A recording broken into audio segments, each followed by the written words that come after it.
What you can do is like step back, no matter how old you are. The younger, the better. You tell your 5 year old, it's like, hey, you know what? And they know that you're ill, even if you don't tell them. They know that you're ill because they can pick up on stuff. You tell them, it's like, you know what? I have heart issues. Or if you have like a handicap, it's like, yeah, I have a handicap. And then you tell them, it's like, you do not have to copy my pattern just because you love me.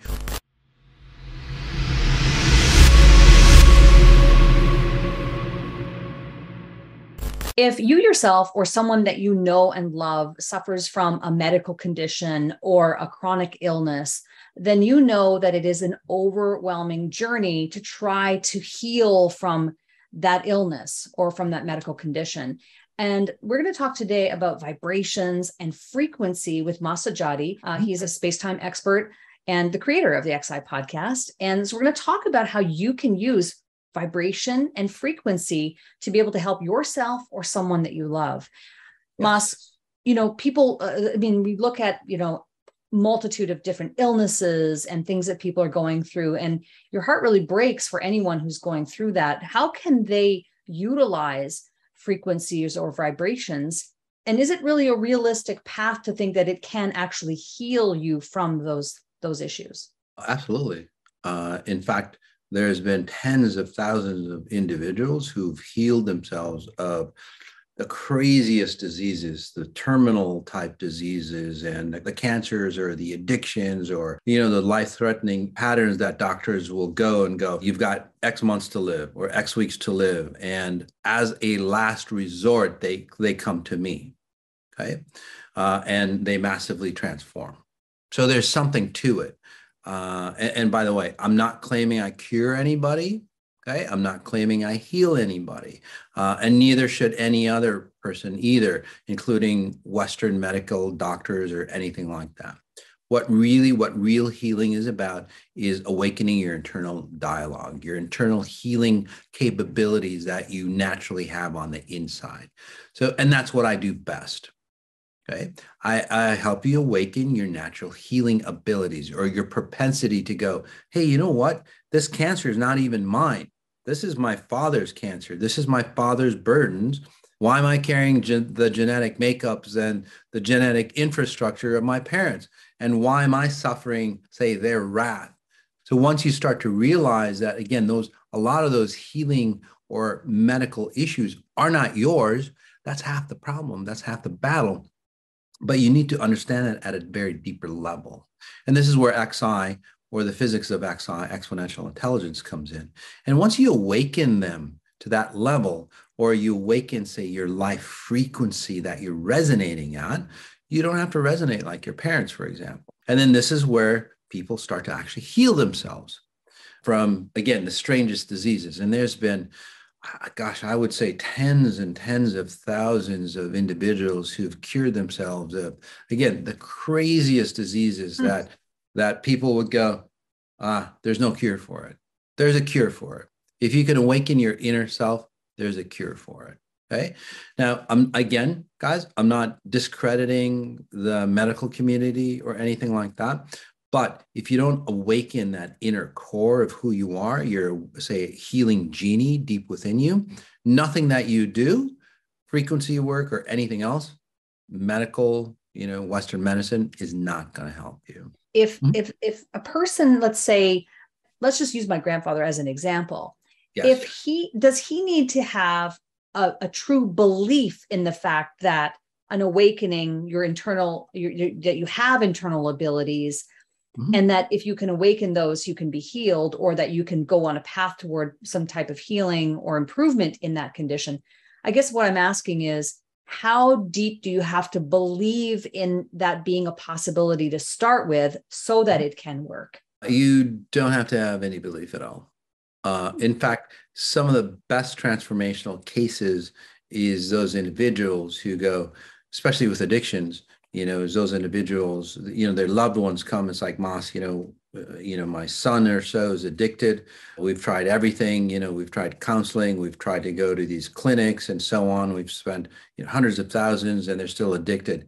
Can you work on them? And I go, yeah, I can work on them through you. And then they don't even know that they're being worked on. That's how powerful it is. All of a sudden it's like, wow, something amazing is happening, but they don't really know how it happened. Yep. And they start seeing they start seeing changes within themselves, and they go, God, you know what? I need to go to counseling. And then when they do go to counseling, again, because their underlying frequencies change, they go to counseling, and this time counseling actually works, Right. for example. Right. So again, you don't have to believe it at a cognitive level or a conscious level, but at a spirit level, if you want to call it that, or at your timeless level, as I call it, at that level, the underlying reason on why you would have, in this case, an addiction problem has to be, say, worked out between, say, me and your higher self, or your spirit, or I would call it again, your timeless self.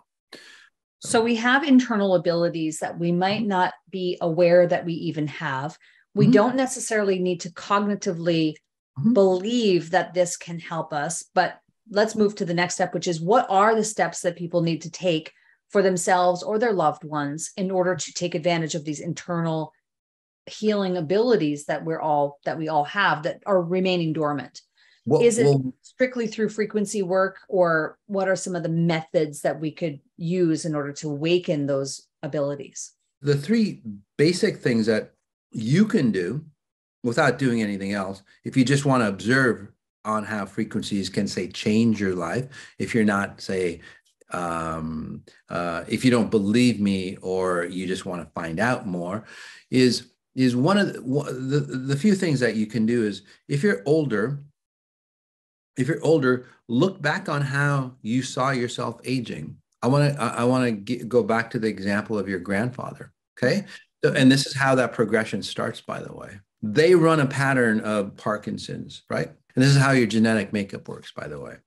Your genetics, when you're a little kid and you're looking at your grandfather, you keep looking at that, and it's like, oh, he's got these, tics and so on, or he doesn't remember things, or whatever it might be. You're a little kid, you're logging that stuff in. You're just looking at that and you're going, that's my future. Right. Your DNA starts to observe that. That's how you get ill, and that's how you recreate the same patterns as your family history. My grandfather had heart issues. Dad had heart issues. That means I'm going to have heart issues. So you create the infrastructure underneath for you to get ill, and then you'll do the physical outward actions, not eating properly, not taking care of yourself, not doing whatever, to go, see, I got X. It's almost like a self-fulfilling prophecy. Absolutely. Yeah. And you're creating that prophecy for yourself. So what XI does, and what you can do, is like step back, no matter how old you are. The younger, the better. You're a parent of a 5-year-old and you have heart issues, or you're taking some kind of medication, right? You tell your 5-year-old, it's like, hey, you know what? And they know that you're ill, even if you don't tell them. They know that you're ill because they can pick up on stuff. You tell them, it's like, you know what? I have heart issues. Or if you have like a handicap, it's like, yeah, I have a handicap. And then you tell them, it's like, you do not have to copy my pattern just because you love me, just because you honor me. Because most parents go, honor, that my son or my daughter should honor me. Well, they honor you by picking up the same old garbage and diseases that you're running. So right off the bat, any indiscrepancy, by the way, not just diseases, if you have bad relationship habits or patterns, just tell your kid, you know what? I know that you think that, your dad and I don't have the best relationships. Just tell them, instead of faking it, because they already know anyway. And just tell them, it's like, you know what? Observe from what we're doing wrong, maybe help us out. That's what I did when I was going through my problems. And maybe you can give me some pointers. Yeah. And they will. Yeah. And then they'll get into a dialogue. They'll actually take control of their life. They'll start to observe what's not right in your life that they don't have to hold on to. And so observing that is the first step. Yeah. I think you mentioned there's 3 different things that we can do. Observation is number 1. Yes. Okay. What is the second thing that we can do? Second is like, ask yourself, well, why is this disease that I have important to me? and initial thoughts as well, because I ate wrong. And again, I did this, you'll do the physical things, but just keep asking. It's like, yeah, is there a deeper answer to this? And you'll start to go deeper. And then you'll start to go into your family patterns, the family lineage, the family, say, infrastructure, the family, say, cellular or DNA level dynamics on why your family gets a certain type of disease. Okay. The third aspect is to go, well, wait a second. Now I understand that that was my family. I understand where I got it from. The third aspect is, do I need this? Do I need this? Do I need to re-experience it just like everybody else did in my family? Or can I take another route? Now, if you're younger, and I've helped people of all ages, by the way, doesn't matter, even 90-year-olds, who've had cancers and so on, they didn't want to live cancer. They were just carrying the burdens of their, they took care. This one example, for example, the guy took care of his mother when he was 60 years old for like 10 years. Okay. He started developing the same bone structure. He lost his identity of a man, so to speak, turned into a more feminine, say, body structure, started to get the same cancer. Wow. Now, she had ovarian, he got prostate. So it's no coincidence. So, right. And by the time he was 80s and, getting onto his 90s, it's like, I don't even feel like me anymore. It's like, no. You're carrying your mother's burdens. You've adopted, you've like literally copied that, say, essence. And there's a lot of science behind it that I'm not going to get into it. This is just basics. It's like you copied that identity of how you should age. Right. And then he did. So you remove that and he's cancer free. So to recap, yeah, it's amazing. And maybe not entirely surprising though, right? If you imagine a caregiver type of relationship over the course of 10 years, I can imagine that you're bringing on a lot of the burdens of that type of relationship. So number one is observe how you're aging. Yes, number two is ask yourself why it's important to you. And that's some deep work, right? It's like, you're going to have to dig deep, multiple layers to get down to maybe there's an underlying issue of why you've brought this on. And I think it has to be why it's important to you and how did you get it? And how did you get it? Do I need this? Yeah. It's brilliant. And I think, it's interesting when I asked you the question about, do you have to believe? And you said, no, actually it's not really about belief, but what it is about is decision, right? Yes. It's making a decision to do something different than just being okay with it and saying, okay, you know what, this is the card that's been dealt, the hand that's been dealt to me, and I'm not going to do anything about it. There are some decisions that you can make to move you down the path of utilizing frequencies and vibrations to be able to help yourself or a loved one. Yes, especially, when you're at that point, again, when you're ill and what's happening for you is, you're not making a decision at a conscious level. It's like, I want to cure myself. But if you do those 3 steps, you come to a conclusion, a natural conclusion. It's not a decision. You come to a natural conclusion is where you go, you know what? There is another way. There is another solution. So it's not even a decision where you're forced. It's like one way or the other. It's just like your path leads you to that next step where you go, you know what? There is another way. So it's not even a decision anymore. It's not a decision. Isn't that interesting? It's really amazing. And when people get to that point, okay, obviously I help them do it a lot faster. But when they get to that point, their life changes so dramatically. Right? Well, these 3 steps that you've shared with us today will lead us to, and I'm glad you corrected me, that it's not really a decision. It's leading you to a natural conclusion.